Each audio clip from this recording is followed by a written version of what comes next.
Yo, everybody, welcome to Off Panel, a weekly interview podcast about all things comics, brought to you by Sketch.com. I'm your host, David Harper, and this week's guest is the Vice President of Publishing and Senior Executive Editor of Marvel Comics and the man behind the beloved Substack newsletter, Man with a Hat.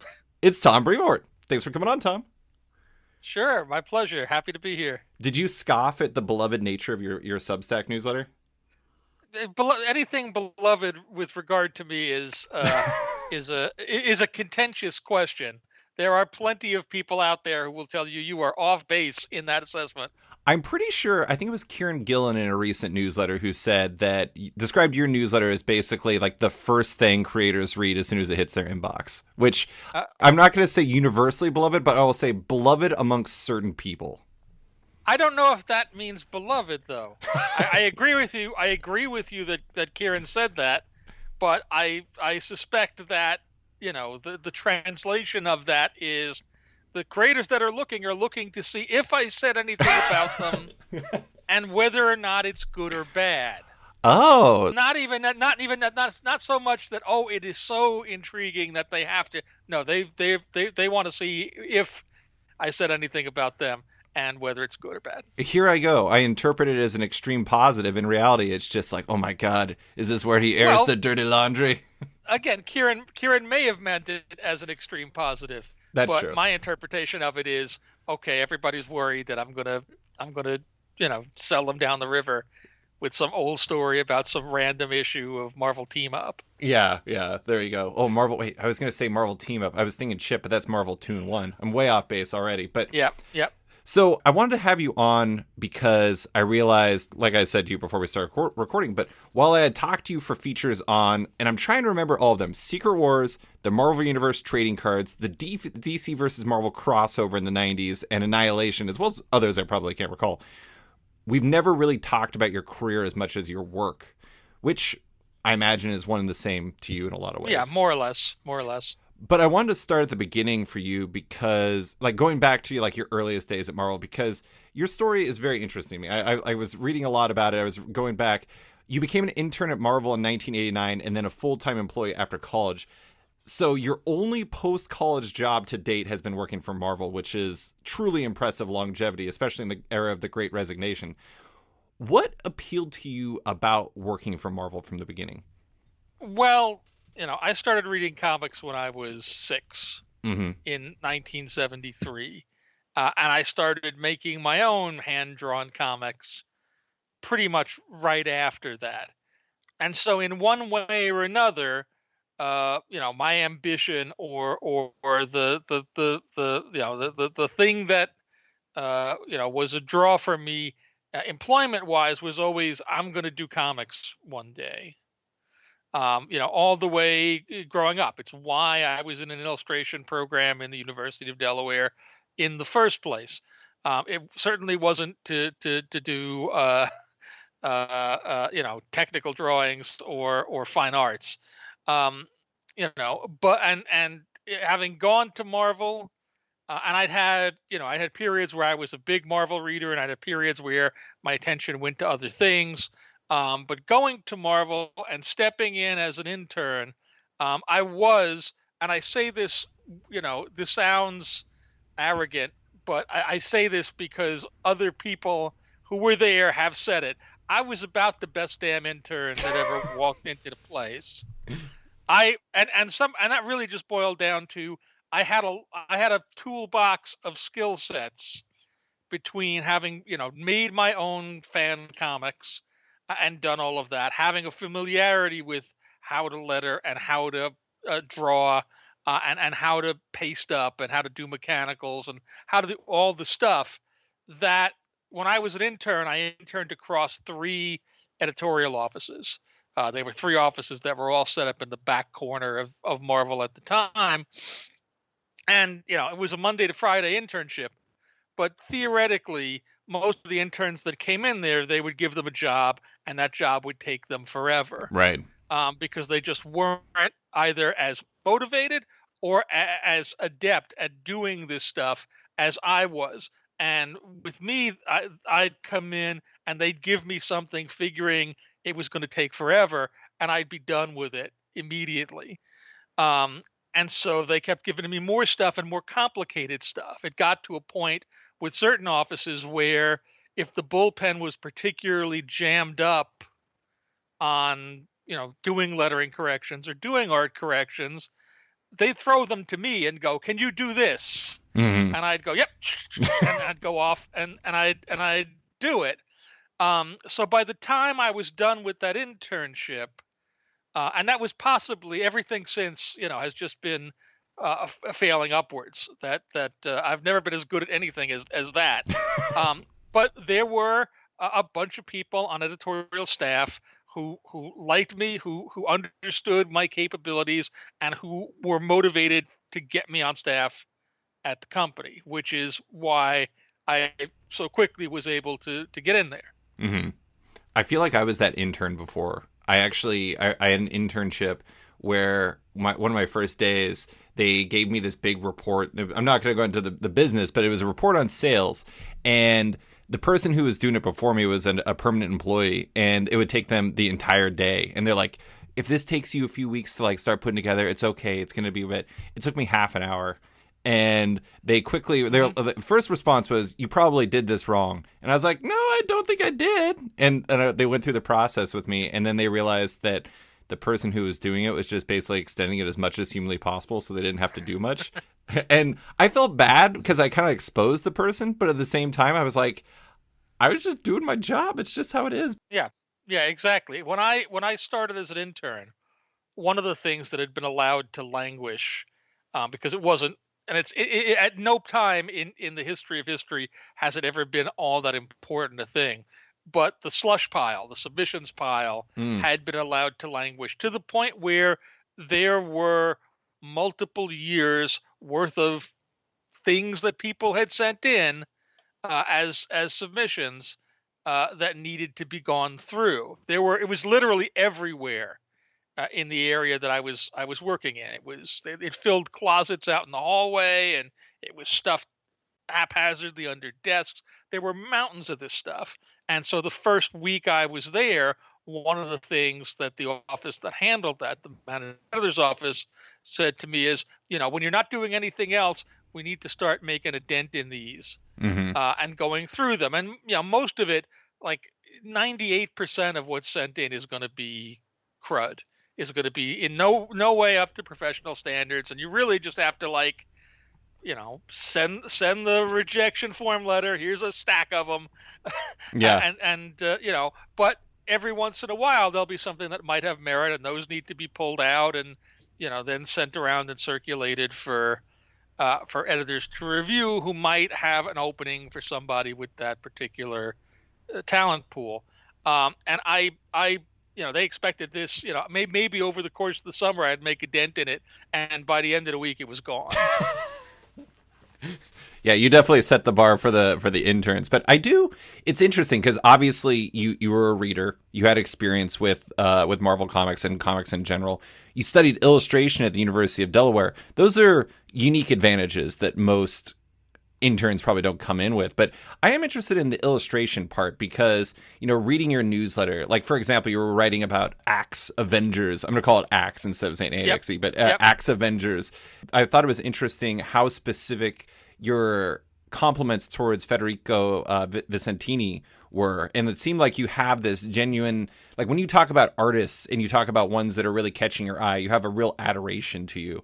Do you feel like that background in illustration has led to some level of natural kinship with artists as an editor? I think I mean, again, you'd kind of have to ask the artist. Sure. I Depends mean, on who you ask. yeah, as with everything, there are people you get along with better, and there are people you get along with not as well.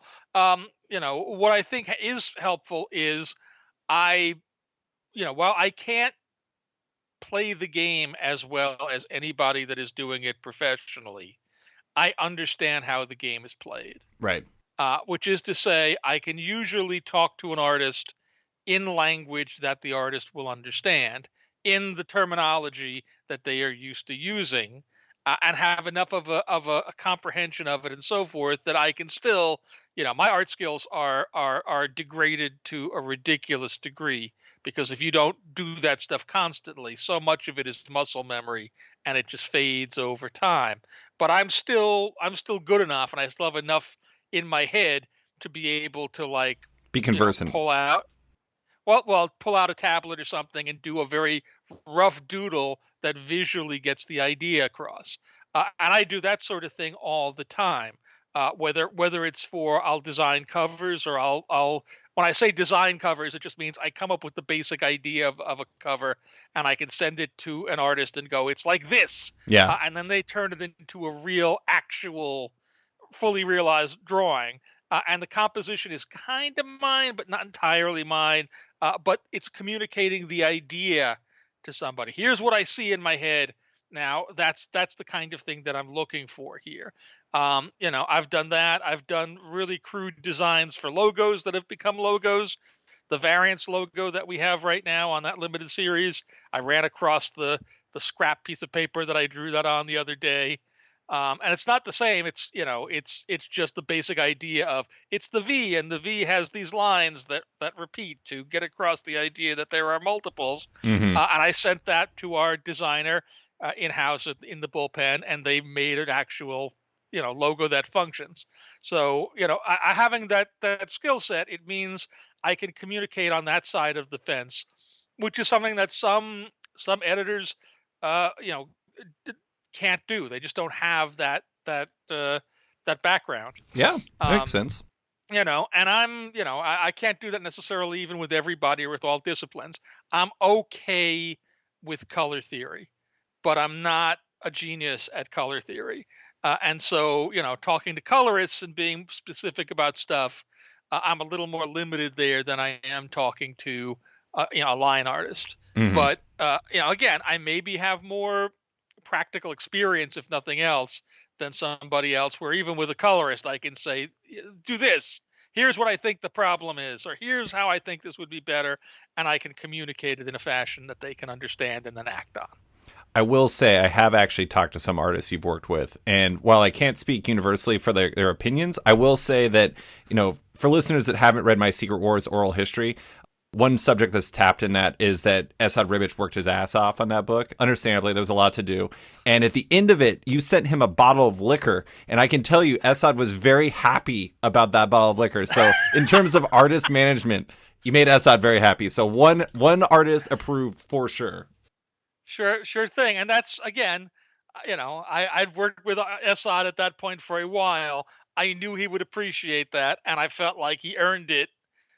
Particularly the last issue was a real backbreaker, that he had to do something like 30 pages in 30 days. It was a rough, tight deadline, and he did it. And so I felt like, okay, it's up to that point, it's the stick. Now you get the carrot. Yeah, you got some carrot there. Here's some nice carrot, and people, again, people remember when you do that. It makes it a little easier, maybe the next time I need Esad, or I want to call him up for a story or a cover, a project or whatever, to go, hey, could you fit this in? Do you want to do this? It's a little more weight on my side of the scale versus all of the other people that are calling Esad for a million other things, because he's really talented. He's very good at what he does. But I am interested in, when the first project that I'm very familiar that you worked with was the Marvel Universe trading cards that you did with Bob Budiansky and an array of others.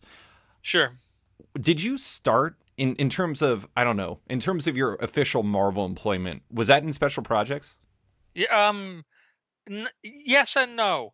I was hired by Bob Budiansky, and so everybody that was in under Bob was kind of in special projects. Mm-hmm. For the first month, I was hired to be the assistant editor to the managing editor. What these days we would call the associate editor. In those days, you had full editors and you had assistants, and Mm-hmm. there was one in between step in that. There was a single managing editor, what we would now call an associate editor, who basically was like the editor in training. Whereas a regular full-time editor would edit about 6 titles, the associate editor would do 2 and some special projects, or 3. But it was sort of like the stepping stone thing. So that position was in Bob's area. He brought me in. I did that for about a month, and that was sort of a holding position because he knew, or suspected, I think, that Dwayne McDuffie, who was his assistant at the time, was going to be leaving to go freelance to become a full-time writer. And at that point, I segued into the office, into the desk that Dwayne had been at, which was genuinely special projects, and did that for the next, I don't know, 4 or 5 years. That was quite the time for special projects. I mean, it's funny. I don't know if like something like the Marvel Universe trading cards felt like a big deal at the time. I know that Bob and like Joe Jesko had told me previously that it's the only thing that they've ever done in the comic industry where they got like a plaque at the end of doing it just for being for delivering on something that was a lot. And I think they got it from the Impel people or whoever the hell it was at that point. But anyways, it is interesting to like look back on that because I don't know what else you were really doing in special projects, because for listeners that don't know, special projects is kind of like a umbrella for non-comic things, non-comic producing specific things. So like I talked to Sarah Brunstad a little while ago, and Sarah talked about how she worked on, I think, like novelizations and some projects for like Marvel.com and things like that that aren't typically comics. But it is interesting like looking back on that, because I've talked to so many creators who those cards were like a foundational element for them.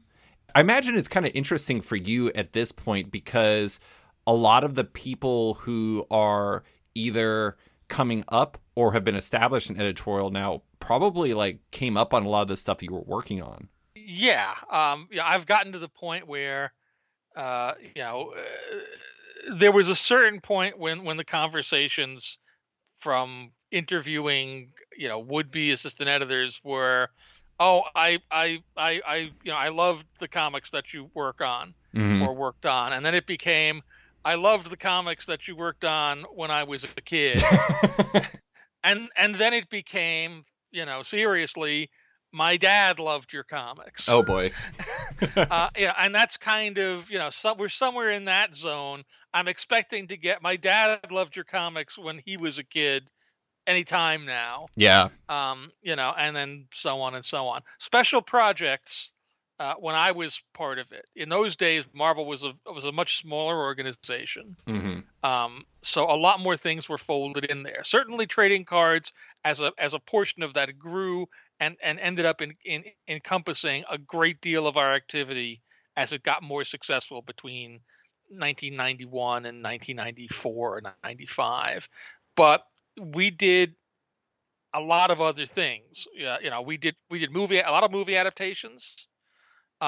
We did Marvel press posters, which is every quarter Marvel would release four, fully painted or beautifully colored posters. We did all of those. We did all of the work for licensing. So Mm. if somebody was coming in and they'd made a deal to do figures or some objects or whatever, we would execute the actual art that was used in those. So I worked on role playing games and physical board games and bubble like bath bubble bottles and action figures. All the early Toy Biz action figures, I was involved with those, as was Bob. All this was with Bob. We did a lot of custom comics, which is to say comics that are for an outside client. So somebody that either has a product that they're trying to sell or a cause they're trying to advocate for. So we would do things like Adventures in Reading and Captain America Fights the War Against Drugs and books of those sorts. We did a couple of black and white magazines that were connected to licensed properties. Nightmare at Elm Street was one, and Dark Man was another.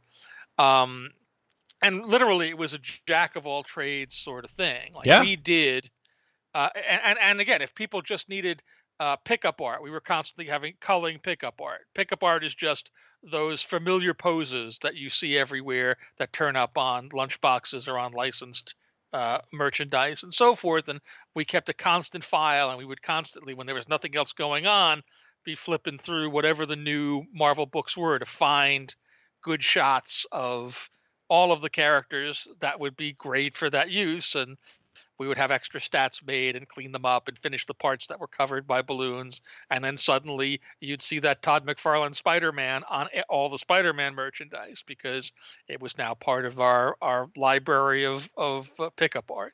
So we did all kinds of things. Like literally, it's a whole spectrum, working very tightly with the licensing department. That didn't become sort of a separate thing until after trading cards got big enough, and that's why we did trading cards, because that was a licensed deal. Impel was going to do the cards, we were going to provide the content, and that's how that relationship began. And it ended up eating a lot of the space for everything else, so that slowly that became more and more what the gig was about. It's interesting to actually think back on that time, though, because maybe my imagination is too limited when it comes to what special projects could entail. But I feel like that's probably like the apex for special projects, just because I swear to God, like the branding stuff was everywhere. I would buy Pizza Hut just so I could get X-Men related art, and Mm-hmm. like that was all over the place. There was I don't know, like the trading cards by themselves. It was just such a big deal. But when did you transition into editorial in full, as far as like the comics themselves?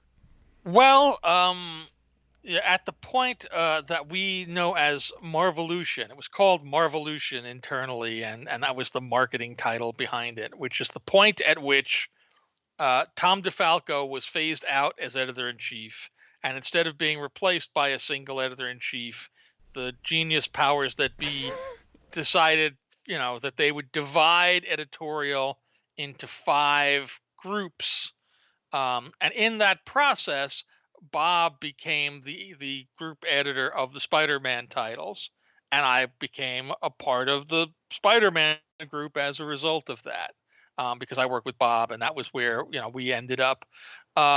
So that's the point, and that would have been around '95, maybe the tail end of '94, but most of the work was done in '95, Mm-hmm. where I started more directly editing monthly books.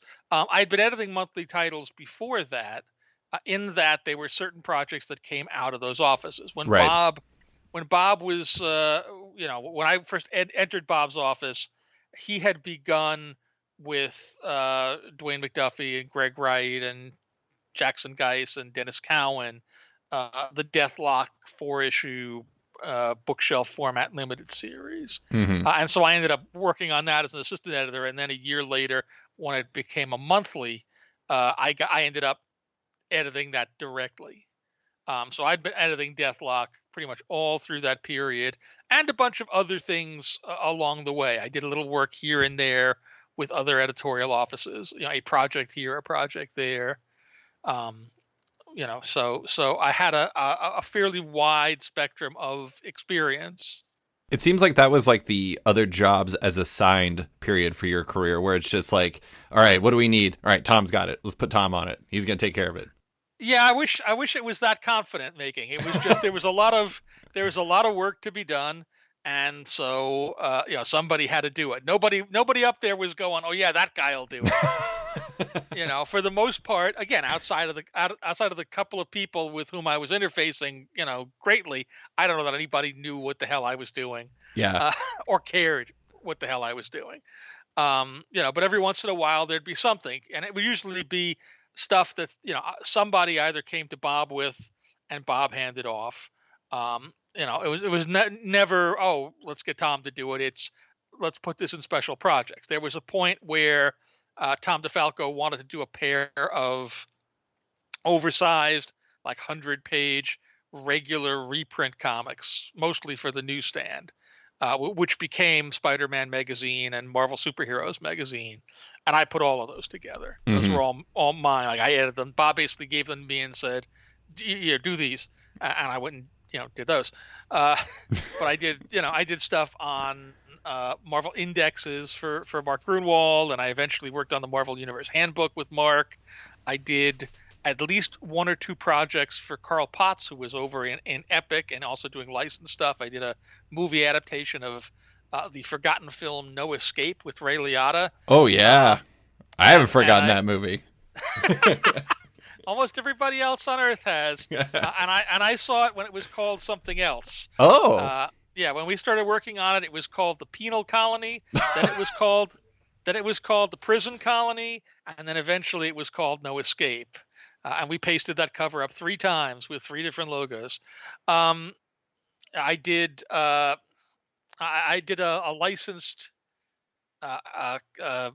comic for Skeleton Warriors, a short-lived toy line and animated show. Also for Carl, I did Skrull Kill Crew, which was with Bobby Chase in the Marvel Edge line, and I did a bunch of stuff in the Spider-Man world. So really, the only place I wasn't doing anything really was the X Office. I was going to say that seemed like the hole there, but so you brought up the multiple editors in chief period, which was by all accounts a very odd time for the publisher. But I do think it's funny. You were an intern in '89, which would make you officially become an employee probably in 1990. Your first decade was probably the most tumultuous in Marvel's history for a number of reasons, none of which had anything to do with you, at least to my knowledge. But one of the earliest, I did want to touch on that, even though we've already kind of chronologically went past it, was the image creators leaving. Sure. You wrote about that in your newsletter, in the fact that Marvel editorial had a lot of, in your words, arrogance in those days, and that they thought that they were more important than the writers and artists, and how that may have kind of precipitated the image departure. And at least in my experience, I've talked to a number of editors from Marvel, and it does not seem to be the vibe today. How long did that feeling take to shake off? Like, did it require a regime change or two, or is it just something that it just takes time?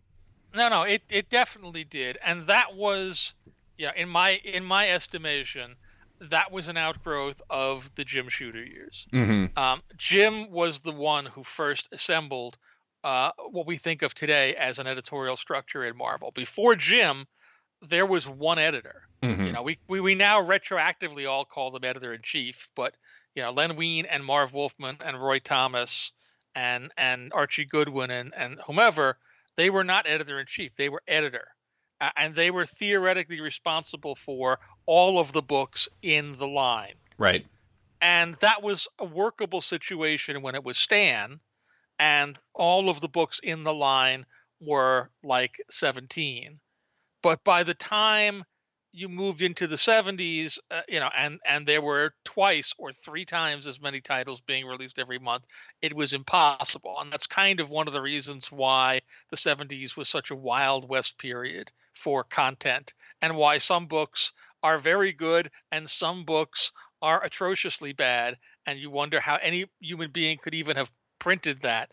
And nobody, there weren't enough people in position, in authority, to be running the show. And so Jim, basically having grown up as under Mort Weisinger during the 1960 DC, where they had an editorial structure, basically he stole that structure and he went, we're going to put that in here. We're going to have editors and assistant editors, and each editor is going to have X number of books, usually about 6, and they're gonna run the books the way Mort ran the books and the way I want them run, and the talent is gonna be hired and fired and work for them, and that's going to give somebody eyes on all this material and make sure that it's all up to a certain level, so we don't put out any or as many books that are as stinky as the stinkiest books during that period, which was frankly a good and necessary thing. Marvel could not have gone on and would not have survived if that change had not happened. Jim was absolutely correct in his assessment of where the editorial staff was. And it caused a lot of problems for Jim, because before that, anybody who had been the editor at Marvel and left the position left essentially with a contract that said pretty much you can just be your own editor. Having done this, you can be your own editor. So Roy Thomas or Marv or Len or Archie or any of those guys had deals where they were writer editors, and basically they controlled their books remotely. So if Roy was writing Captain America, he was the editor of Captain America, and he wasn't in the office, and there wasn't any particular direct hands-on or oversight. It was a messy system. That's wild. But that was the way the system worked in the 70s.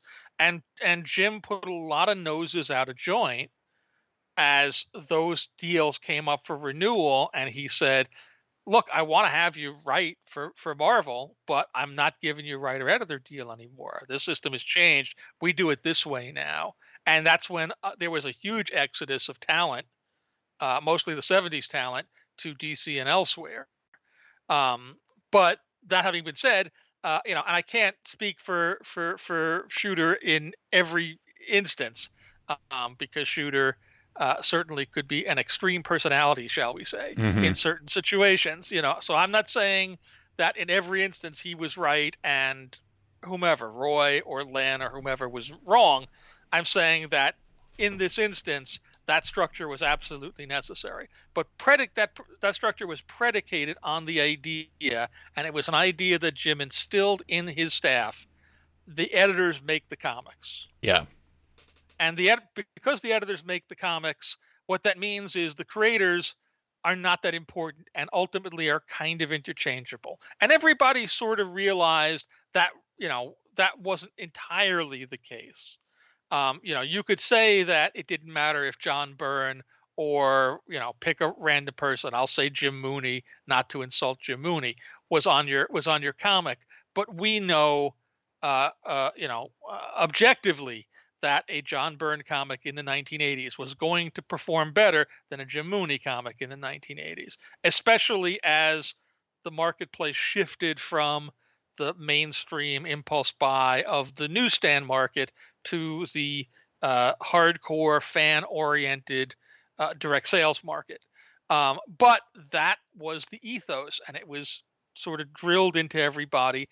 And even after Jim's departure, it stayed there. Like, it just sat there as a thing, because all of those people had come up in that system. Mm-hmm. DeFalco had, and Bob Harris after him had, and even the ones who knew it wasn't entirely that still felt on a certain level like, well, it's not entirely that, but it's mostly that. So, or it's, more than 50% that. So I'll lean that way. And that didn't really evaporate until Joe came in, Joe Quesada, because Joe didn't come up under that system. And in fact, if anything, Joe was a creator first. Right. He'd made his bones, by being an artist and a writer, so he came in with a different ethos and changed around that whole thing.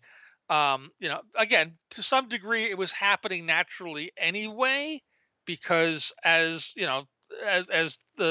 people left and other people came on, you had other people who were now no longer indoctrinated under that original system. They were 2 or 3 generations removed, and the weight of that wasn't as strong. But it was still a thing, and it was a thing pretty consistently, I think, all through the 90s. Not in every instance, and not with every person. Everybody kind of had people that they liked more than others or felt were more important than others creatively. But generally, it was, well, if Chris Claremont's not going to write X-Men, then Scott Lobdell can, and it doesn't really matter.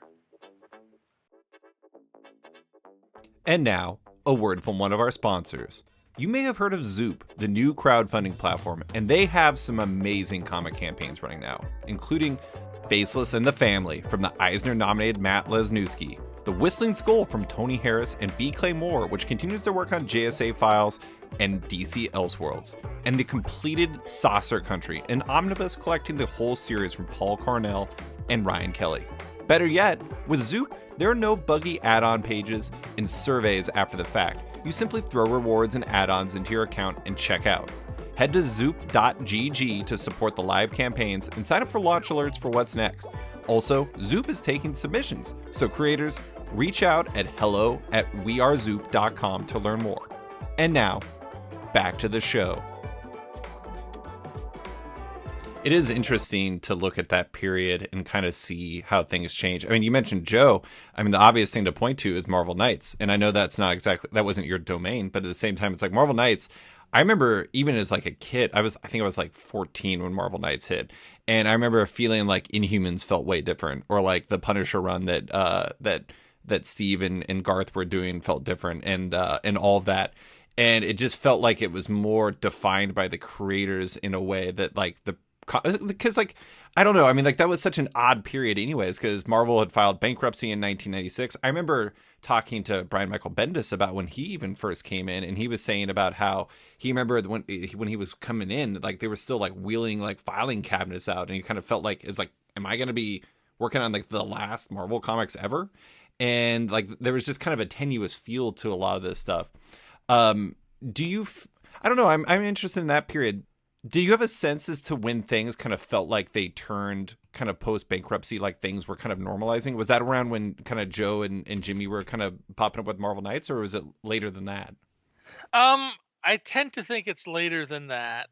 I don't think things really tended to normalize until uh, mid to late 2000s. Mm-hmm.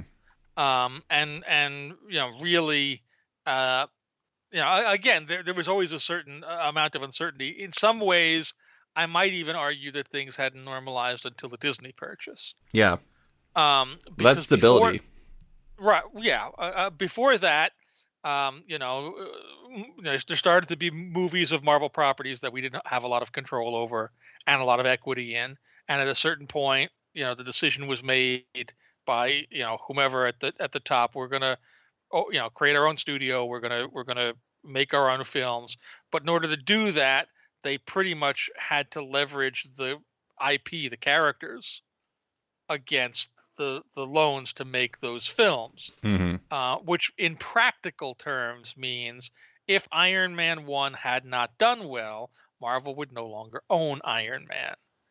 And so, again, right now we look back at this, Marvel Cinematic Universe, however many 25 films and X number of streaming projects and so this enormous success story, and it is. But what you have to understand is it was also all the marbles, to a certain degree. And again, you go back and you can read in the Hollywood trades in whatever 2007 and whatnot about this deal being made, and everybody going, oh, this is a sucker's bet because Marvel's already licensed all the good characters out, and Mm-hmm. all they're left with is Iron Man and Thor and Captain America, and they're never going, like this is not, if you were if you were dealing in Marvel stock in those days, they were saying, yeah, this would be a good time to sell Yeah. because there's no way this is going to turn out well. And it did. So all credit to the studios crews that made those movies and turned that story around. But up to that point, it was still always a little dodgy and a little rickety. Well, around that time was when you. Is it the Marvel Heroes office or is it Avengers office? What is the name for it? It's technically either one. I mean, they both kind of mean the same thing. Yeah. So you moved over there in 1997, where it's like the Avengers and it's also Fantastic Four and it's associated titles, where you've been ever since, as you just celebrated your 25th anniversary editing Avengers as a title. That longevity is something I think is really interesting, if only because editors don't. I mean, they often move to other areas. Like Nick Lowe is a great example. I think he started with the Ultimate Universe, and then he went over to Avengers, and then he went over to X-Men, and now he's running the Spider-Man show. Why have you stuck with that for so long? And like, what's the appeal of that side of the universe in specific to you? Well, that was all, on a certain level, that was all the characters I liked the most, probably. Yeah. It's not like I couldn't edit Spider-Man. It's not like I couldn't edit X-Men. It's not like I couldn't. But also, I was good at it, and also, I'm, because I lived through the periods that we're talking about, the bankruptcy and all of the shifts and the enormous layoffs and whatnot. I am bred for survival. My thought process is all geared towards survival. And years and years and years ago, Kurt Busiek and I used to go to lunch, and we would talk about survival in this, in the comics field and longevity. And one of the things that Kurt would talk about was that you kind of had to, in thinking about it like a mall, you had to have an anchor store. And if you didn't have an anchor store, you know, particularly if you were somebody that was going to go out and do like creator owned and so forth, you needed something that kept the mainstream audience interested in what you were doing, and would then follow you over to like the more boutique stores that you had in the mall, Mm-hmm. besides the thing that you were doing. So if you were writing Avengers, it was easier to also do Astro City or Aerosmith or The Wizard's Tale or whatever, because you had a certain amount of attention on you from being the Avengers writer, and a certain number of readers and retailers who would follow you over onto these other projects and make them successful. And that in Kurt's estimation, as we discussed this, the places where people would run into problems career wise is when they would lose an anchor store and not replace it with another anchor store. Hmm. Again, not to ding the guy for this or anything, because it wasn't his doing or anything, but Chris Claremont is a really good example of this. For 16 years, Chris's anchor store clearly was X-Men. And then after X-Men, he kind of didn't have one. Right. He dabbled around a little bit here and there at Image. He did Sovereign 7. He wrote novels. But he didn't have that aggregate of energy that made him still, a mainstream important creator to the turnover audience that was coming in, who would grow and learn to recognize him. And so I think that that's kind of been the difficulty he's faced ever since. The people that remember him and know him still remember him and know him from X-Men. And he was never quite able to get a foothold, even when he got things. Like, he did Fantastic Four for a bunch of years, but somehow it didn't quite take off the way X-Men did. Yeah. And that's just, like so much of anything. It's just right person with the right story and the right co-creators, in the right moment. So again, putting all that aside, I like that anchor store analogy, and I've always kept it in my head. From the moment I got it, Avengers has been my anchor store, and so I'm loath to give it up. I'm loath to change horses, even this far in. Yeah. Because every once in a while, there'd be a need for a shift. Somebody would leave staff, or books would be in a state of transition. And if I wanted to, I could go, I'll edit X-Men, or I'll edit Spider-Man. But I've never particularly felt a drive to do that, because in order to do that, I have to give up my anchor store. And it's not like X-Men isn't an anchor store, and it's not like Spider-Man isn't an anchor store, but this is the one I know and I'm comfortable with. And so I've never, and I don't feel so strongly about the others to have made that transition. And nobody else has felt so strongly about the performance of Avengers. Yeah. To go, you know what? Maybe it'd be better doing Spider-Man or the X-Men, or the Hulk, or Star Wars, or something. Just get the heck out of here. So that's just been the home base. Maybe the closest. There was a point, and I tell variations on this story a lot. Going back into the late '90s, I started to make it known, first to Bob Harris, and then after Bob to Joe, that Fantastic Four was always like the book for me as a reader and growing up and so forth. That was the thing that I wanted. And people who were not me were editing Fantastic Four at those points. And that was fine. I wasn't looking to take a book away from somebody else. But I told both of them in succession that if a time comes when that book is going to move offices for whatever reason, doesn't have to be today, could be in a month, could be in a year, could be in 3 years, whatever it is, if that happens, and it doesn't wind up in my office, I'm going to start breaking people's fingers. and there was a point, like I told this to Joe, and Joe said to me, would you give up Avengers to take Fantastic Four? And I thought about it for a second, and I said, no. And I didn't. And eventually I got Fantastic Four anyway. Yeah. A short time later. But it was, that was definitely a moment of, okay, it's time to weigh the two things on the scale. And it was, nope, Avengers. I'm in too good of a position there. It's too central, and it's too close to me. I won't give it up for that. I do think it's interesting because you talked about how the core three characters in the Avengers movies and, the Avengers comics as well. Captain America, Iron Man, and Thor were viewed going into those movies. They were viewed as like they weren't the X-Men and they weren't Spider-Man, basically. And it's interesting because when you took over the Avengers in 1997, this is not me saying that they were not great books, because I mean you're talking about Busiek or Kurt and George Perez taking over the book, and I always liked Jeff Johns' run. I always thought that was a pretty solid run. You don't have to apologize to me for that. Yeah, but I like Jeff Johns' run on Avengers just fine. I think it's a really good run. Yeah, he and Olivier and Scott Collins and Kieran Dwyer. But the interesting thing is like one of my best comic friend was never into the Avengers until New Avengers, until Avengers Disassembled, until Bendis took over.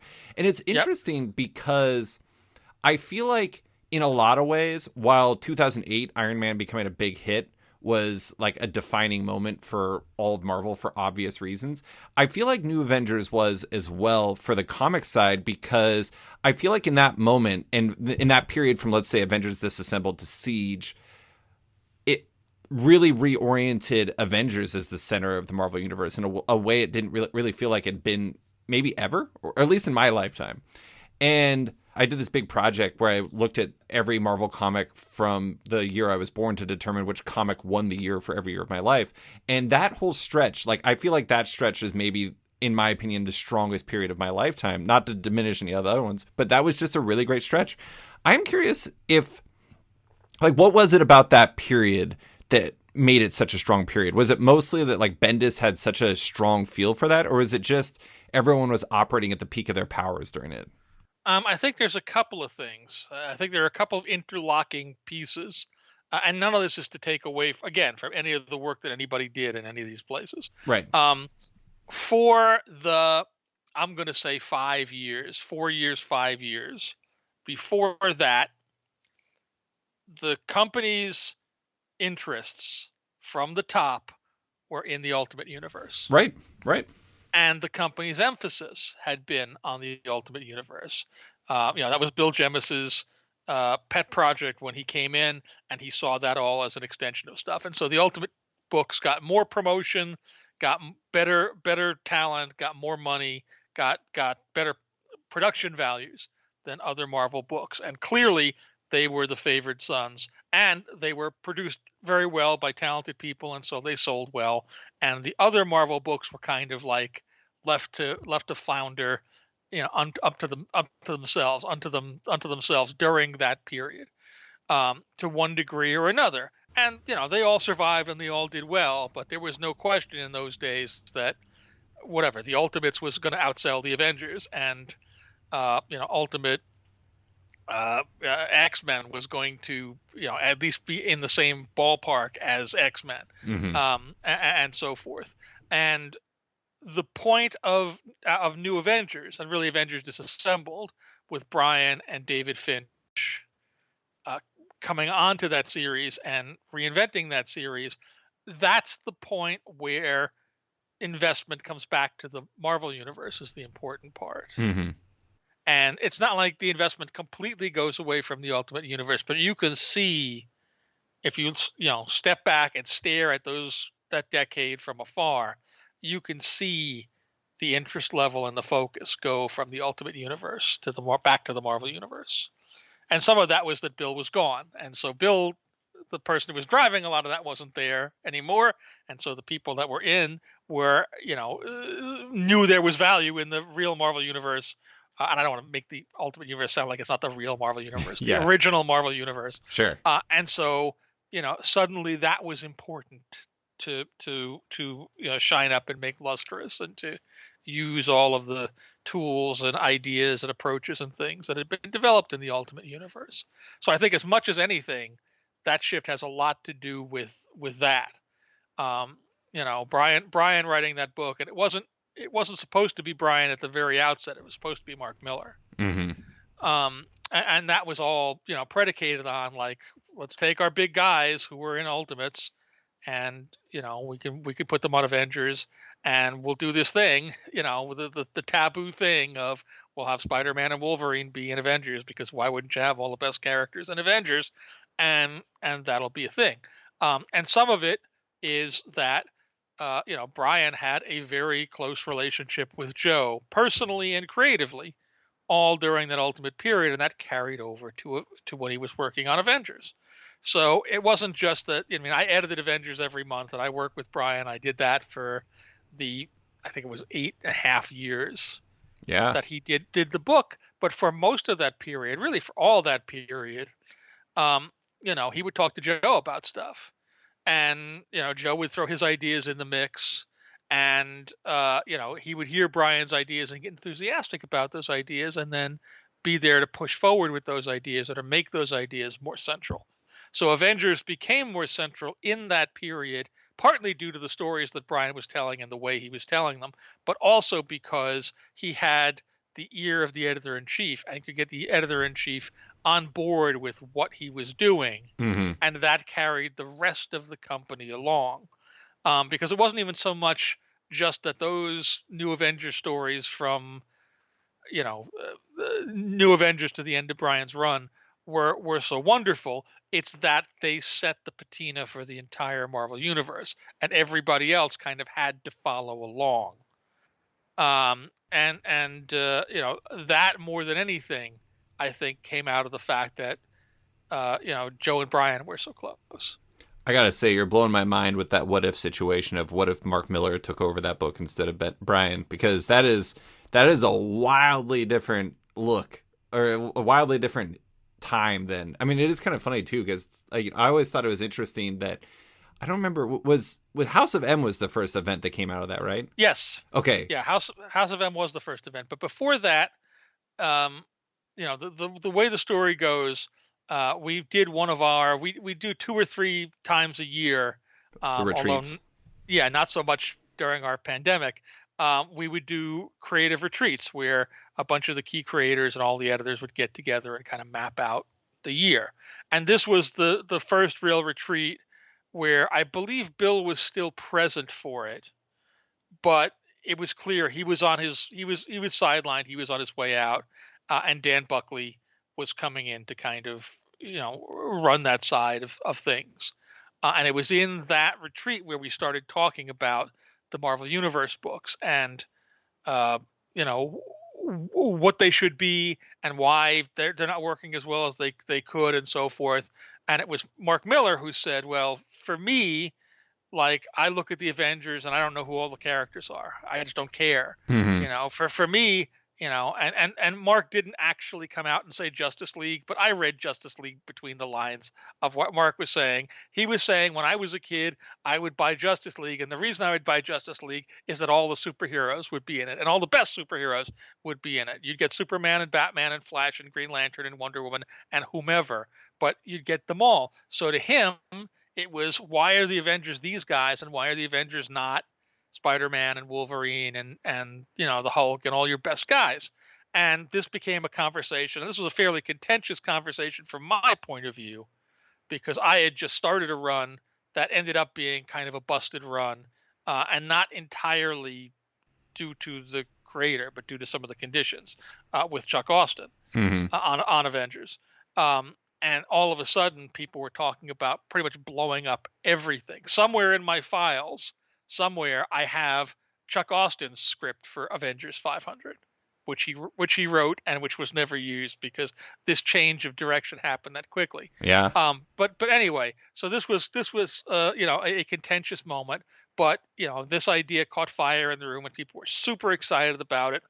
And this was, I think, day 2 of a 3-day retreat, maybe.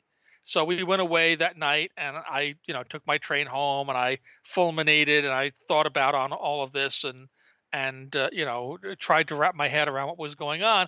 And I came in the next day, and the thing that gave me some degree of succor in it all was that I knew Mark.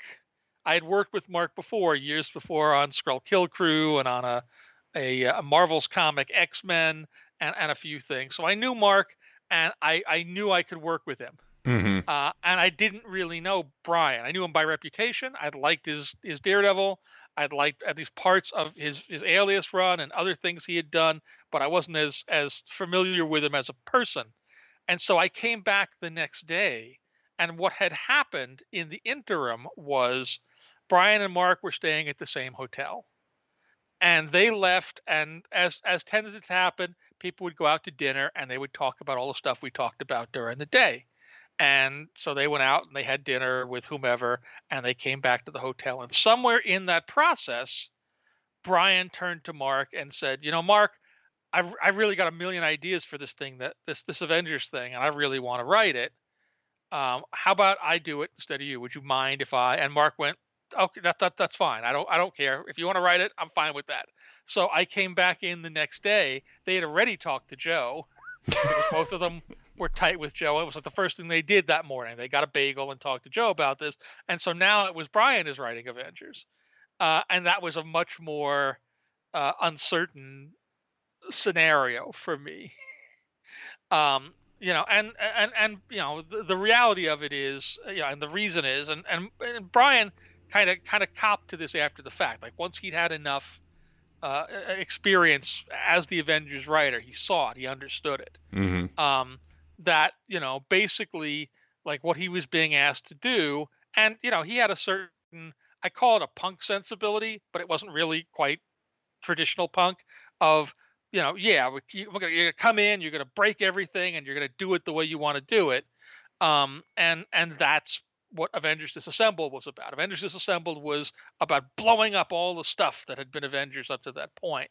And the part that he didn't necessarily reckon with, and that I reckoned with entirely, is I just spent 5 years building that house that you're talking about blowing up. And he And literally did blow it up.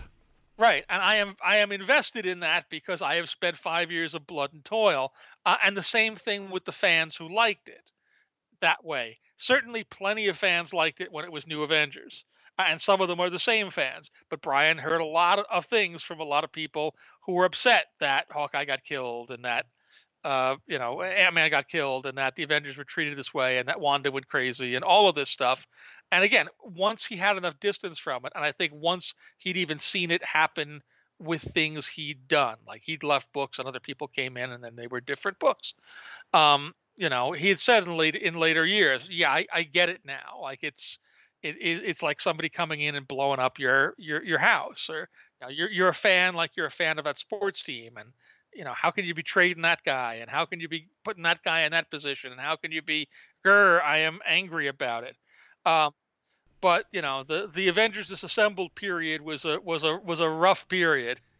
Which is funny because from the outside, like, it seemed like such a moment. I will say though, I cannot believe Mark Miller is erasing my guy Triathlon. I love Triathlon. I was a big Triathlon fan. Apparently, Mark Well, thank Miller, you. he's not good enough for him. Dang him. But I did want to talk about something you said there about that period though, because you said it kind of set the tone. It was like the patina and everything like that. And I think it's like one of the tough things when you're dealing with a big universe like this is like trying to make it feel cohesive in a way where it like feels like all the universe is going in the same direction. Is a significant part of your job architectural rather than just like produce? Is that a portion of your job, Sure. especially at this point? Sure, and always has been for editors further up the food chain. It's not as simple as just you're making this one comic. It's, you're looking at the Marvel universe as a whole, and you're trying to find ways to drive interest in the line, or in each of the sub lines that are within that overall Marvel universe bottle. Mm-hmm. So it's definitely more architectural during that period. It certainly was, because the stuff we were doing in Avengers ended up essentially, being forced on everybody else. Right. If you were in, and some people took to that really, really well and really strongly, and other people, resented it and were unhappy that they had to deal with whatever was going on. But that's going to be the case no matter what story you're talking about. Yeah. So that more than anything is what made Avengers central and kept it central. Like, House of M was kind of it wasn't an accident. It was a happenstance. House of M happened because Joss Whedon and John Cassaday were working on Astonishing X-Men, and we're running into schedule problems. And Mm-hmm. so over that summer, the idea was, well, we'll put Astonishing X-Men on hiatus, let them have time to build up, a backlog before coming back, and we'll do this story, House of M, with Brian, and we'll label it. It'll be Astonishing X-Men: New Avengers. And if you look at the earliest issues of House of M, it's labeled that I way. remember that. Yeah. Um, and that will carry us through and still give us another title that will sell about as well as Astonishing X-Men. And so otherwise, maybe that would have been a story that we did in Avengers, or maybe that would have been a story that we didn't do at all. But it was, and it was the first real event story we had done in about 5 or 6 years. Like, that just wasn't the ethos of the previous administration, and it did well. And then after that, the next one up was supposed to be World War Hulk, but World War Hulk wasn't quite baked yet, or really didn't have the runway that it needed to get to where it needed to go. And so we ended up extemporaneously inventing Civil War over the course of 3 days in a meeting room, and that became a thing. And then, coming out of that was Secret Invasion, which was only supposed to be an Avengers story, except I totally sold Brian down the river. um, yeah, he again, it was another retreat. We were going to the retreat. He'd started seeding all the stuff for Secret Invasion, and he called me up to talk about it, and tell me what he was thinking and so forth. And it was the story, and he said, I want to do this just in Avengers. Like, we have 2 Avengers books, Avengers and Mighty Avengers. That's where I want it to be. I don't want it to be like a bigger thing, because I want to be able to make sure, like, it's good and I have control over it and whatnot. And I said, yep, I'm 100% on board with that. I'm with you. Let's go. And we went into the retreat, and there was, we got to the point where we were going to talk about this, and Brian described this story. And at a certain point, Dan Buckley said, forget Avengers. That's our event for this year. I think it was Dan. Might have been Joe. And I went, yep, you're absolutely right. And I totally, because in that second, I gauged the room and went, I can argue the other side of this. I can argue, no, we shouldn't do it this way, but I'm not going to win. Yeah. And it's at the end of 2 hours, we're going to end up doing this, except people are going to be madder. Ended up becoming, a big event, and it still worked out. It was just, I find it funny in a bad way, because I did totally turn around and stab Brian on that. And now, a word from one of our sponsors. Can you stop Bad Idea? That's what they're asking everyone, and I'm begging you to do in their current Kickstarter. It's for a bevy of releases led by David Lapham and Matt Kintz, The Hero Trade, one of Bad Idea's titles featuring 2 of the best talents in comics in a wide variety of packages for the superfans out there. Each backer helps reach an extreme stretch goal that would excite the opponents of Bad Idea, as every dollar gets us closer to $2.6 million. A final number that would result in Bad Idea stopping operations for good. Can you do it? Can you please stop Bad Idea? Back them on the Stop Bad Idea Kickstarter to do just that. And now, back to the show. I think it's really funny that all the events you're talking about are a happenstance event, one that kind of got jammed in there because World War Hulk was still cooking, and an event that was supposed to be a crossover between 2 books have ended up becoming, respectively, one of the most influential moments in the last 20 years in Marvel Comics, with the No More Mutants, amongst other things. A movie and a I guess it's a TV show. Yeah, it's the upcoming The Secret Invasion show. Yeah. And so you have all those things. But I do, I was actually talking with Kieran Gillen recently about Judgment Day and how they used I was talking to him and Joshua Williamson about writing an event, and they were talking about how a good event needs, and this is a term I'd never heard before, but it makes sense, a get. It needs that thing that not only does this story need to be good, but it also needs something that adds to the overall tapestry of Marvel. Like when we talked for Secret Wars, I think that 2 of the big things that were gets from 2015 Secret Wars with Jonathan Hickman and Esad Ribic was Miles Morales moving over to the main universe, and then also Thor's hammer going over, Ultimate Thor's hammer going over. And so those were the gets. And I do think it's interesting where that architectural universal elements meet with the actual storytelling, where you need these things, but so they have to kind of get baked into the story. I mean, it seems like that is a very direct application of the architectural idea. Sure, and that's just uh, really taking the lessons of all the stories that came before you. Because we can all look back and we can see event storylines that performed well in their time and that stood the test of time and that spawned things that went on to bigger things out of them. And we can look at ones that didn't perform that well or which are not remembered as well today and which didn't spawn things that came out of it. So it is always a concern. It's not the only concern, but it is a thing, and it is a thing that made that sequence of stories so critical. And yet a lot of those outcomes were almost tangential in and of themselves. Like Secret Invasion is a good example of that.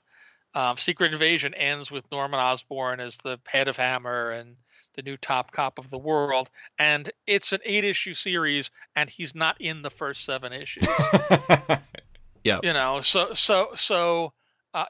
On the one hand, I look at that and I go, it feels artificial to me. It feels like that story takes a sharp left turn to get to the thing at the end, because suddenly there's this new exciting idea of what if Norman, rather than Tony Stark, ended up in charge of all of this. And it's not like Brian didn't have that idea in his head earlier in the story. It just, there wasn't a place for that to be a Norman Osborn story yet.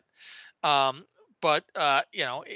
is a sort of an add-on. House of M, you don't really get to No More Mutants until that last issue. Right. And granted, thematically, it kind of comes out of, here's a world of all mutants, and mutants ascended. So coming out of that, that's a thing. But that really came out of, more than anything, a feeling that X-Men, the proliferation of mutants, particularly in the Grant Morrison run, had been allowed to get so widespread that it seemed like there was a mutant around every corner, Mm-hmm. and it was difficult to rationalize them as a besieged minority when they seem to have the majority of people in the world.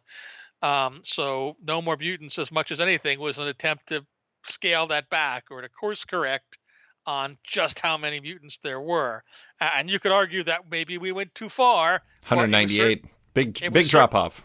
Yeah, but it was certainly a lot more exciting, for at least for a while, to have 198, and then eventually to have, hey, look, new mutants are being born again here, and hey, older mutants are starting to be re-empowered, and you could build up and bring back anybody else that you wanted. But 198, that's a tight number for a line especially. It's also, God, it's like the opposite of a get. I don't know what the opposite of a get is. It's a giveaway. It's a giveaway. You've given away too much, but it gives you gets because you can bring them back later, and all of a sudden you're getting those gets like crazy.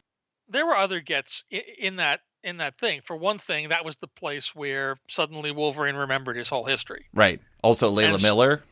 And so you got all the Wolverine origin stuff and so forth. Also Layla Miller, who came out of that, who became big in X Factor and other places. So yeah, there were other gets besides just and even Carol Danvers as Captain Marvel, even though we couldn't quite pull the complete trigger on that for about 7 years. Yeah. Well, I did want to talk about your collaborators in like the editorial offices, because you work with assistant editors, you work with associate editors. I don't even know, is it assistant or associate? Doesn't matter. They're editors. Both. Then you have like editors who work with you. Like some of the people I've talked to previously, like Andy Schmidt was in your office when Civil War was happening, but he was also managing Annihilation. Will Moss, currently working with him, doing everything he does. I've seen you compliment, is it Annalise Bissa? Bisa, yes. Bisa. You've complimented her a bunch for the Millie the Spy book in your newsletter. I know they do a lot, but when it comes to those the editors that are not necessarily having to deal with like the high level stuff all the time, even though I'm sure Will gets in there and Andy did it on occasion, how do they elevate the line and make it possible with their efforts? All of those various job descriptions are, they're steps on the editorial ladder. Right.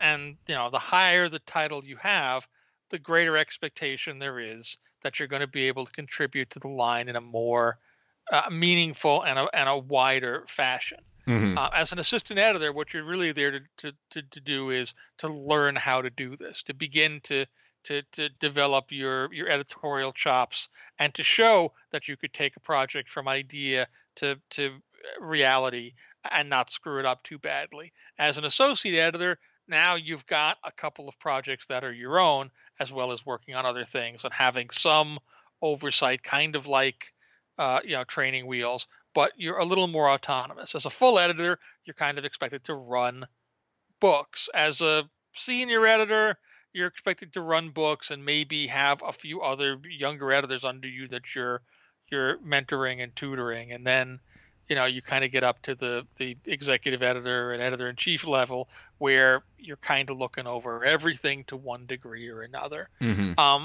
But I'm a believer that uh, when it comes to the actual published comic, there's only one title that really matters, and that title is editor. That is the person who actually hands-on edited that book, and that's why I don't care about what the actual job titles are. If Martin Biro puts out a project, New Fantastic Four, his credit on that book is editor. If he was editing it, he's the editor. If Annalise is editing a book, she is the editor. She gets credited as the editor. If I'm editing a book on Avengers, on Fantastic Four, on Iron Man, pick a book out of my office right now. You can go look it up on the credits page. My title there, editor. Hmm. Nobody cares that I'm executive editor there, and the job that I'm doing there, that's important to that thing, is editing, bringing my aesthetic and my judgment to the work, to the particular casting of talent on that assignment, and to crafting the story and getting the books out in the best possible way. So everybody at every stage is expected to do some version of that. It's just you have a little more authority and a little more autonomy at each rung, and a little more expectation at each rung. Hmm. But it's not like I check them, but I assume that on Hulk and on Thor, Will Moss is credited as editor, not his title, but the job he's doing, and the only one I care about. And it's not like if you're looking at a copy of Avengers, I'm listed as editor, and Annalise is associate, and Martin is assistant, and it's not like they're doing nothing. Right. But in terms of to use the Eisenhower motto, in terms of the buck stops here, it's with the person that is listed as editor. They're the one that is the most responsible for that particular product. At least in my world, at least at Marvel, at least here. I don't know. I make the assumption that that's the case elsewhere as well. And so if I happen to pick up a DC book or something and be leafing through it, and I see that they've got an assistant editor and an editor and a group editor credited, I assume the editor is the person whose buck is stopping in that instance. And maybe I'm right and maybe I'm wrong, but that's my assumption. It is interesting to, like, you mentioned earlier, like in Stan's day, it was like 18 books versus now where I don't even know what Marvel's publishing in a given month. I'm going to go with a range of 80 to 100 books. Typically about 70-75 releases. 70 to 75. So like, you're quadrupling at the very least. And I mean, that's a lot. Like, that's why you need all those people. But, this does tie into something I think is interesting, where it's like when you are publishing more books, and you also are publishing in different ways. I mean, you have those Infinity comics that Millie the Spy comes from on Marvel Yep. Unlimited, which allows you to touch on a lot of different directions, a lot of different styles and everything. I thought you had a really interesting question in your most recent newsletter. I think it was from David Beraldi. It was about who is the defining writer and artist for each decade. And when it came to the 2010s, you talked about how it was a lot more varied visually, and it's a bit more difficult to pin down to a single style, but you ultimately went with Dave Aja because Hawkeye kind of represents how like new styles were coming in. But I also think that, in your time, like the 2010s to now have kind of felt like it's a period where it's not just different stylistically, but sometimes like the stories feel way different, like, Hawkeye, but also like Ms. Marvel. A personal favorite of mine is the unbeatable Squirrel Girl. I mean, that I don't remember a lot of Marvel comics saying footnotes before that. Um, do you feel like the 2010s to today have been a bit different as to what a Marvel comic can look like, or do you think they're still largely the same? Um, Again, I said in the newsletter that you're quoting, that's exactly the thing, that there was yeah, up to that point, and it gets looser at periods and it gets tighter at other periods. So things are not 100% consistent, but there was a very basic expectation as to what a Marvel comic looked like Mm-hmm. up until about that period. And probably I'm at least crediting Matt and David's Hawkeye as being the thing that helped to break out that model, because Hawkeye was successful despite not following that pattern or not looking like that. And in fact, that was part of the strength of what it did, and what helped it to stand out from everything else and garner that attention was that it widened the range of what was possible. And a lot of the different things that were experimented with stylistically, and by stylistically I don't just mean the style of the artist doing them, but I mean tonally and content wise. Right. You know, and both the things that worked and the things that didn't were predicated on the idea that this band that represents this bandwidth that represents what an acceptable Marvel comic is, it's actually wider than people thought, and you can go further out to the edges than you believed you could. And not everything is going to work, but enough stuff does that it's not as cut and dried as what you might have once considered the Marvel house style of any particular earlier era, which was always a little bit facile, but there was a sort of sensibility as to what a Marvel comic looked like, and really there still is. It's just that range is a little wider now than it had been, maybe in the 2000s and certainly in the 1990s.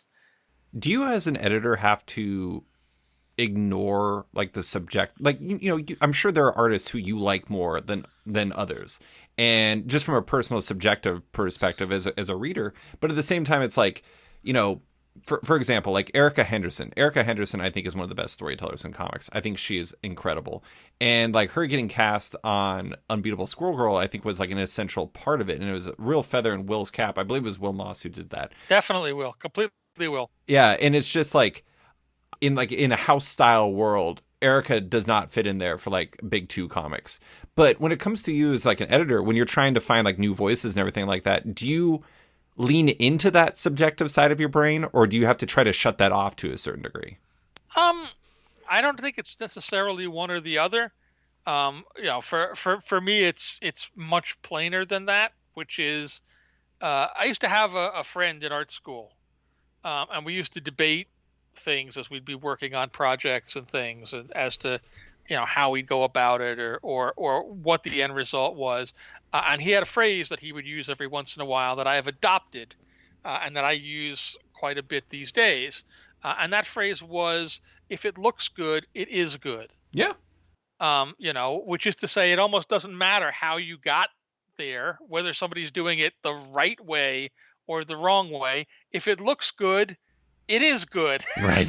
um, so to me, it all comes down to that. Is it right? Does it look good? Do I like it? If I don't like your work, I'm not going to hire you on a comic I edit. I mean, it's as simple as that. But if I don't love your work, but Will Moss does, Will can hire you on a comic, and the worst I'm going to say about it is I don't particularly love that guy's work. Um, unless it's something where people are really worried about it and its impact on sales or whatnot, in which case they might go, maybe we shouldn't hire that person. Right. Maybe we should think about this and come up with other options and whatnot. And it's the ability to have an aesthetic track record of success, of having found and hired people and gotten a good result on them, that makes people more confident in going out on that branch and going, well, it's crazy to put Erica Henderson on a Marvel comic, but this guy was right the last three times, so he's earned the chance to crawl out on the branch again. Nothing succeeds like success. Right. But nobody, somebody has to be the advocate of a thing. One of the other things that I tell our editors a lot is that there are no worse comics that we put out than the comics where everybody involved hates the end result. Oh yeah. Everybody involved compromised and is unhappy. And I would rather have a comic where one person is happy, even if that person isn't me, then nobody is happy and everybody feels like it's been compromised down, because then there's at least some chance. If nobody involved likes it, you cannot expect reasonably an audience to like it. An audience in general. There's somebody who likes every comic. Every comic appeals to somebody, but you need a certain number of somebodies to make that financially viable. And if you're doing a book where everybody feels like, nah, this is not good, or not great, or not what I wanted it to be, then it's hard to get the audience as a whole to go, that's the best thing ever. Yeah. So I would rather, roll dice in certain circumstances and go, okay, I don't see this way. I don't get it necessarily, but we'll go. We'll take a shot, and that's why you're there. I gotta say, Will's pretty good at climbing out on branches. He's climbed on some pretty good branches so far. But I did want to give you a quick shout out because two listeners of mine actually have started working on Marvel books, and it's because, according to them, because you discovered their work separately, like you just found it yourself.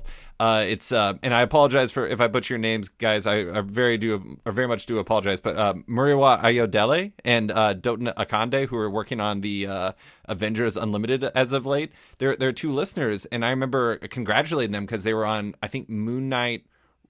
God, what was it? Black, White, and Blood. Black, White, and Blood, exactly.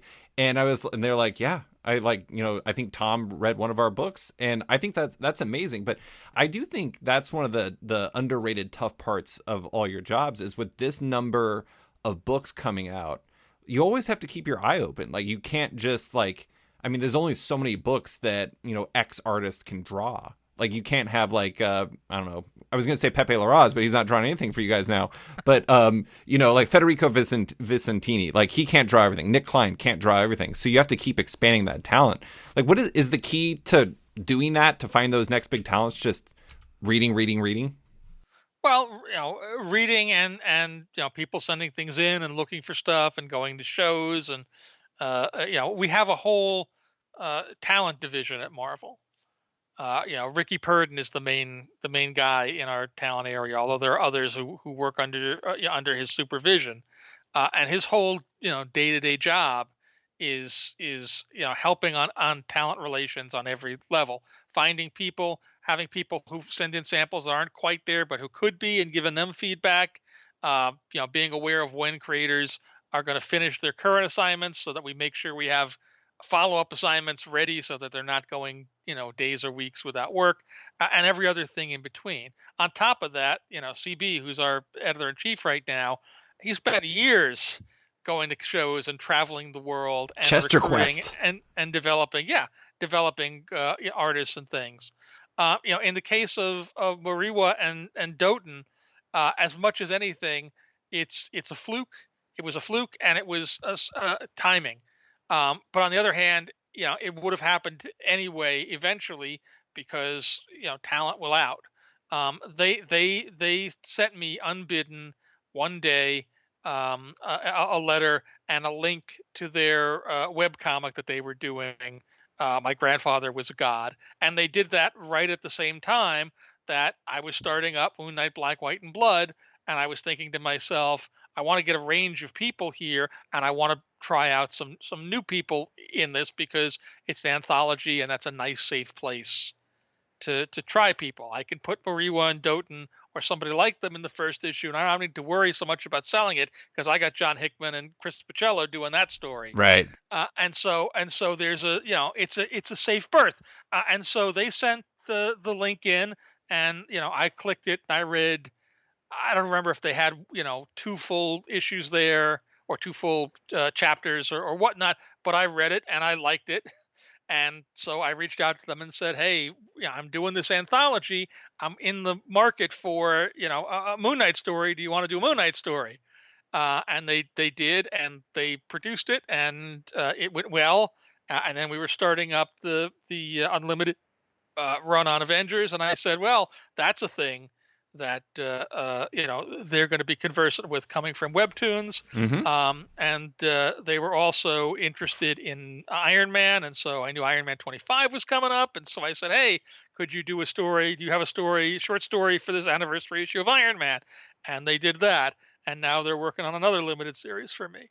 So that's not, again, it all comes back down to, though, the key interaction there was I clicked the link and I liked the work. If I get a lot of links and a lot of people that send me things, and I don't have as strong a reaction to it. It may not be that I don't like it, but that I read something and I go, that's fine.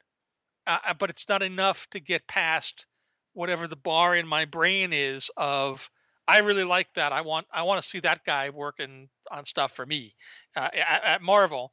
It may be fine. So as much as anything, it's luck and timing. But their work was their work. It would have remained their work. And if I didn't see it there and I saw it instead in a copy of New Men because I happened to find that on the stands one day or whatever, or I saw them doing, I don't know, a Superman story because somebody in the Superman office happened to click the link when I didn't and thought they were good. Like there's a million ways in, but it all really comes back to, are you any good at what you do?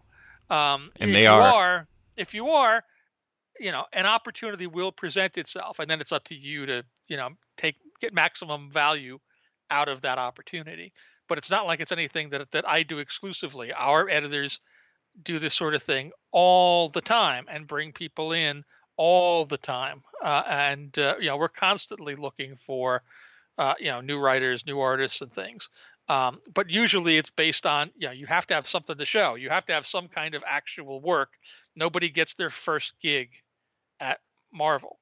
So you better, and it doesn't necessarily even have to be comics. I know every once in a while people, rail against, oh, that you brought that guy in from television or from film or from, the theater or whatever, and they don't deserve a chance at, well, first of all, deserve is a really loaded word to use here.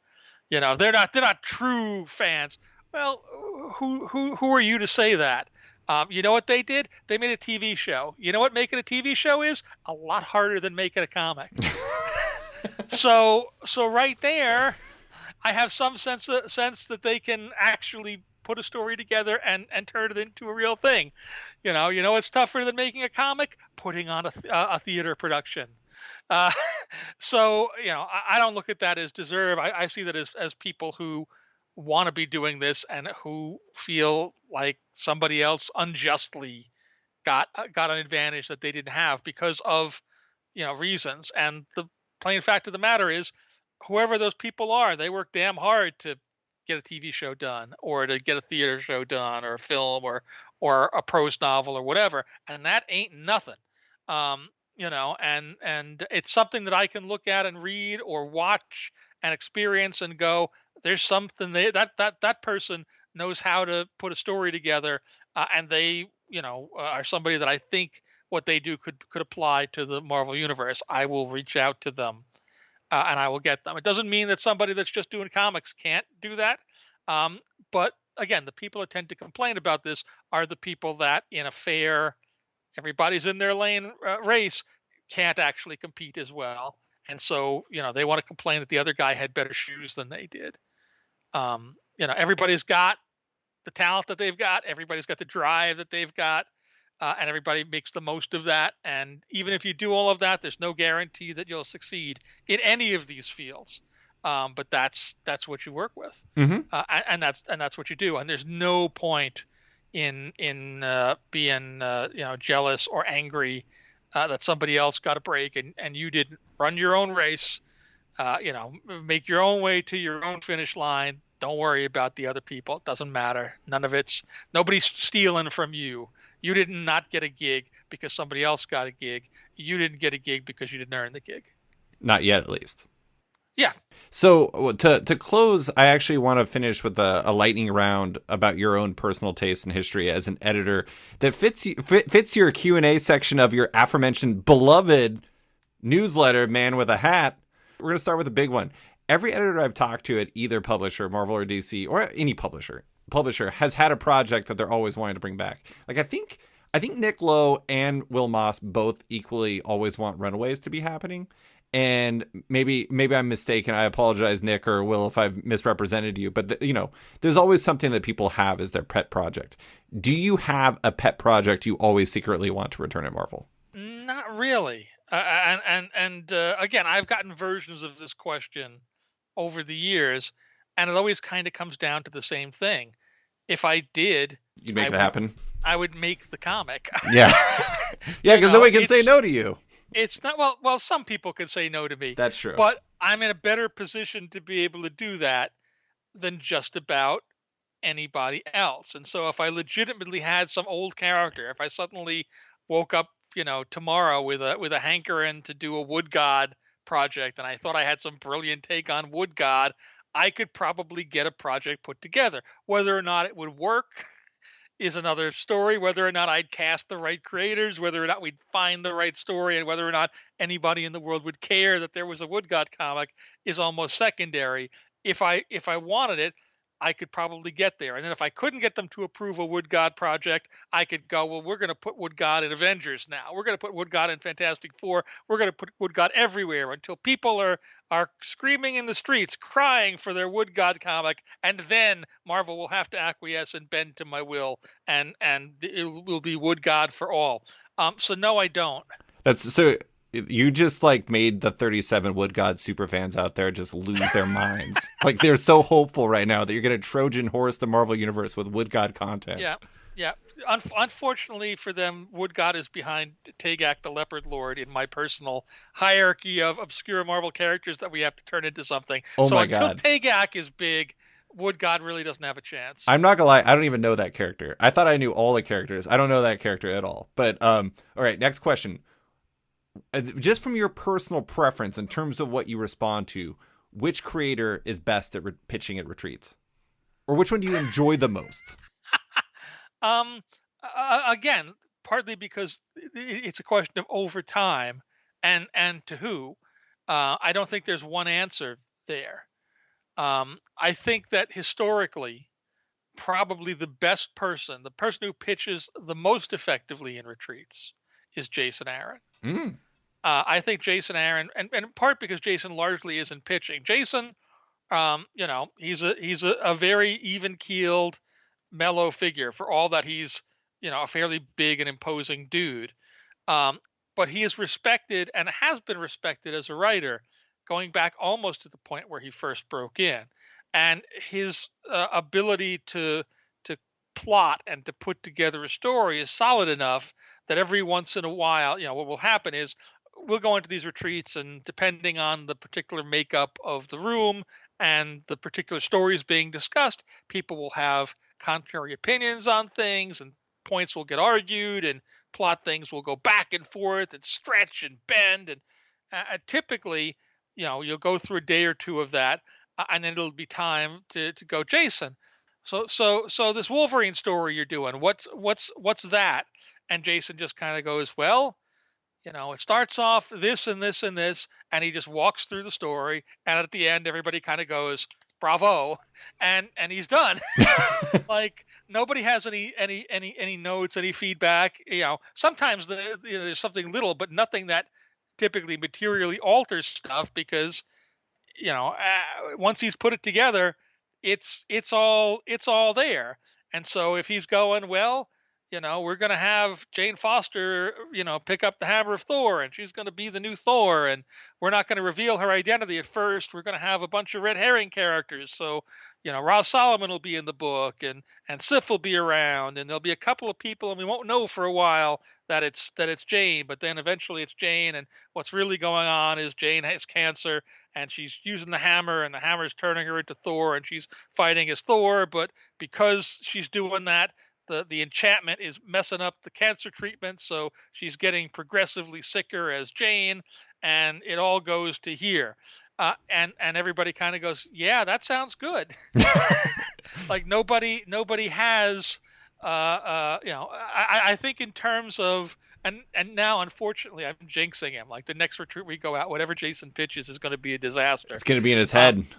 but he's and this is for like everything, for doing Original Sin, and again for his Wolverine stories, the Adamantium Men, and War of the Realms, and all of his Thor stuff and Avengers. He typically has a good grasp on the story he's telling, and he's very effective at just very, straightforwardly explaining it in the room and taking things on. And every once in a while, where somebody does have a comment, well, why not, red instead of blue? He usually has an answer. Well, I thought about red, but blue is better to me because of X, Y, and Z.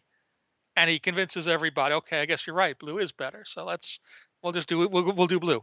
I think it's Jason. I can't say I'm surprised by this because I just did a feature on the story of how Jane Foster became Thor, and talking to Lauren Sankovic and Will Moss, you couldn't help but feel like they were just like, yeah, he just had it. He just had it, and that's just the way it is. But okay, next question. You are not just an editor, but you're also like a historian. You know this stuff. I mean, TGAC, whatever the hell a TGAC is, you're like, I'm sure you know all of that guy's history. The dude is the leopard lord. He's from another dimension. He's blind but sees through the eyes of his leopard. Appeared in an obscure issue of Daredevil. I think it was 75. Came back and showed up for the 3 Defenders for a Day issues in the 70s, 62 through 64. I think he might have been seen once since then. He's one of the great lost, obscure, nonsense characters of the Marvel universe. I got to A read this guy. superstar waiting to be discovered again. I'm very into this Leopard Lord, but so those are deep cuts that a lot of people don't necessarily know. I'm curious, what percentage of Marvel editorial comes to you if they can't figure something out from Marvel's history? Is it over or under 40%? Well, people know that I know this stuff, so if they have a question like that, they'll typically come to me. And not just Marvel editorial, but other areas as well.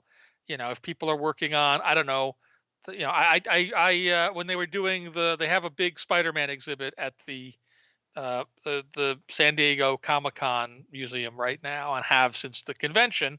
And I was one of the people that they gave all of the write-ups in the exhibit and such to fact check and to double check things on. So it's even stuff from outside of just comics. People tend to know that I know this stuff, and so if they have I'm not the only person necessarily that they come to, but if they have a historical question or a question like that, I'm one of the people that they'll most naturally reach out to and say, hey, what's the story on this? That makes sense. Okay, next question. If you had to pick one, okay, so just as a setup, like when I talk to writers, almost all of them tell me one of their favorite parts of their job is receiving art, like for the first time when they get like an email, or in Brian K. Vaughan's story, like version, it was a fax from Pia Guerra when he first got the art from Why the Last Man. And every writer tells me that they absolutely love that part of the job. If you had to pick one, what's your favorite part of the job? Really, the favorite part of the job is having the finished book. Yeah. And it being good. Like print? Like actually yeah, printed? Yeah. You've got a book. It's done. It's there. It's a thing. It's a real thing that didn't exist before, and now it does. So that I think is it. Secondarily, it's always also fun these days to see stuff that you came up with or were involved with, because I don't feel like I came up with anything myself. I was involved in creating stuff or involved in putting together stories, but seeing it have a life beyond just the printed page. And so seeing it move into film and television and animation and tchotchke, the world of consumer products and such. Yeah. So nobody's happier that Ironheart is in that Wakanda Forever trailer than Brian, Mike Diodato, Stefano Caselli, and me, and maybe Eve Ewing. And that's just like, that's a thing that we made up a few years ago. Yeah. And really, Brian and Dio and them really made it up, and I helped a little bit, and Joe came up with the superhero name. Ironheart was Joe's suggestion. But like, that was a thing that wasn't there. It's nice when we do the Black Order, and then a few years later they're in a bunch of movies, and you go, hey, look at that, there's a thing that didn't exist, and then I helped to make it exist, and now it's there in movie houses. That's kind of cool. And Carrie Coon's playing one of them. Everybody's winning. Yeah. Yeah. Yeah. I do think it's funny. I was rereading my Annihilation oral history the other day, and I came across this one line. I think it was, God, I hate to mistake the two, but it was either Dan Abnett or Andy Lanning, and one of them said it was just like, it's just so wild to think about, like, when they were first doing like kind of joining up at the cosmic universe and everything, and like they were doing Annihilation Conquest, and Rocket Raccoon was just kind of like nowhere at that point. And now he's like, or one of them told me that they're like, now they can walk down their high street in their town and people have Rocket Raccoon backpacks on. Yeah, and yeah. that stuff's just got to be extremely jarring. You just probably never get used to that. But last question, it's a tricky one to close.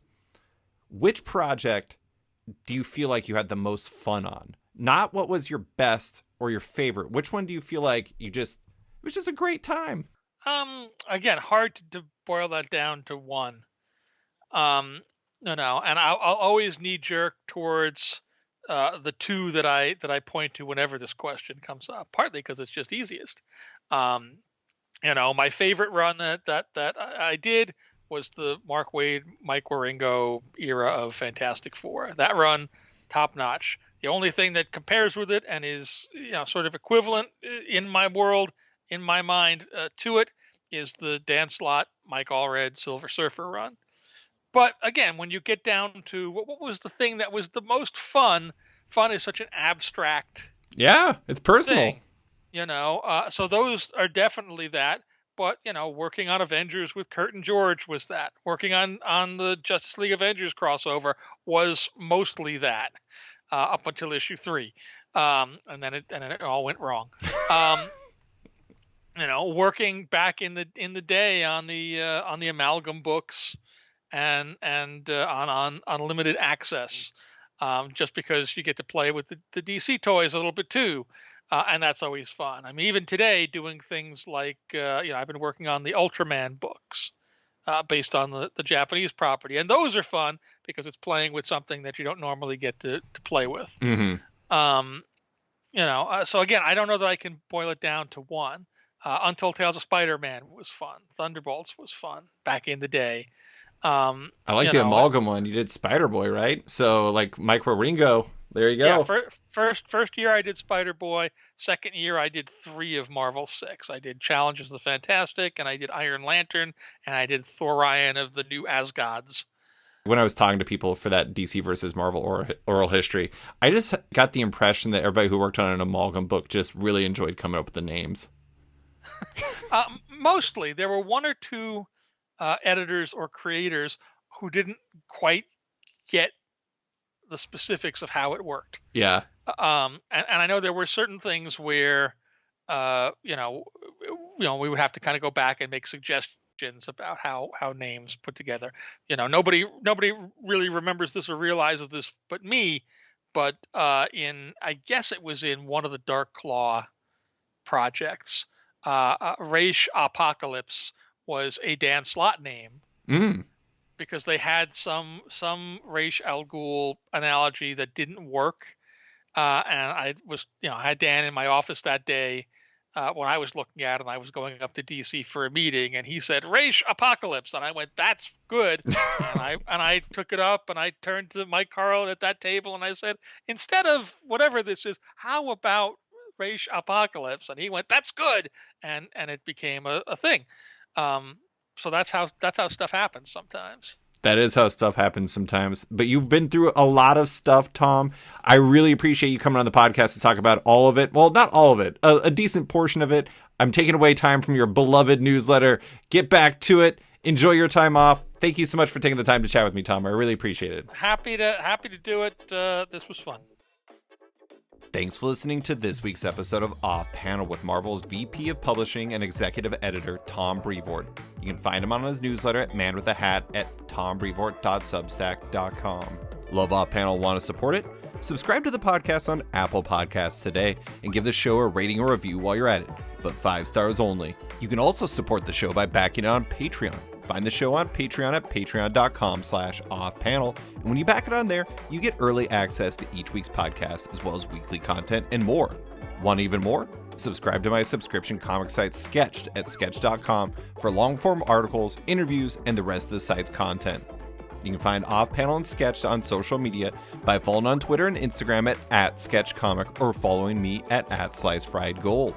Big thanks to all my existing patrons, including Dennis Hoffman, Jason Hussick, Cancel Comics, Kieran Gillen, Jonathan Kent Uratam, Henry Johnson, Django Boren, James Tynan IV, Chris Langford, Jason Wood, Tom Peachy, Ben Damstead, Rom V, Devin Fitzsimons, Nick Walker, Patrick Hoyle, Isaac Warren, Scott Carpenter, Rent Arp Studios Comics, Nicholas Palmieri, Capes and Tights Podcast, Klaus Van de Ven, Brian, Submit Industries, Raj Patel, Jack Mulqueen, Kyle, Carl Kerschel, Robert Masella, Elza Chartier, Luke Nakashoji, Elliot Metz, Dr. Luke, Scott Hazelwood, Scott Buwan, Michael Tunk, Canadian by Proxy, Johnny Cannon, Bradley Rader, Carl Troy, Brandon DePillis, Patrick Brower, Declan Shelby, Dan Garino, Josh Williamson, Adam Freeman, Ben Wild, Brian Klein Q, SB, Nick Bennett, Daniel Whitfield, Susanna Polo, Reed Hinkley Barnes, Mario Tianbeng, AbductedTheComic.com, Andrew Carita, Matt Mahoney, Charlie Chu, Stephen Hall, Pensacola Pop Comics, Kim Eslin, Philip Myra, Christian Sheldon, Kenny Porter, Chris Pachala, Torrin Grunbeck, Fuzz Bubbles, Chris Fertal, Transmitter Doll, Walt's Comics and Books, Carl Mizell, Danny Ollie, Paul Salates, Akil Wilson, Alex Dimitriopoulos, Terry Dodson, Wesley Giff, Sean Kirkham, Alistair Ross, Julio Anta, Brett A. Schmidt, Jason Goodmanson, Paul Reinwand, Vita Ayala, Tara Ferguson, Dave Slusher, WMQ Comics, Akil Kokachi, Sean Pinello, Ken Heidelman, Philip Seavey, Al Ewing, David Kelly, Rob Wilson IV, Nick Polito, Brendan Fletcher, Jonathan Nilsson, Jason Massey, Adam Bogert, Matthew Taylor, Nick Patera, Jacob Sorelli, Ford Gilmore, David Baraldi, Nick Hall, Bjorn Basin, John Hendricks, Steve Anderson, Ian Maxfield, Cliff Chang, Colin McMahon, Chris Palmer, Scott McGovern, Nathan Fairbairn, Kat McKenzie, Adam Highfield, Fiona Staples, Mark Abnett, Mike Murphy, Michael Shirley, Tom Barnett, Jim Demonakos, Norbert, Niccolo, James Kaplan, and Mission Comics and Art San Francisco. You guys are all the best. A quick thanks to Upright T-Rex Music, who wrote and performed Off Panel's theme song just for the show. Check out their music on Spotify because it's completely delightful. Thanks for listening, and tune in next week for another episode.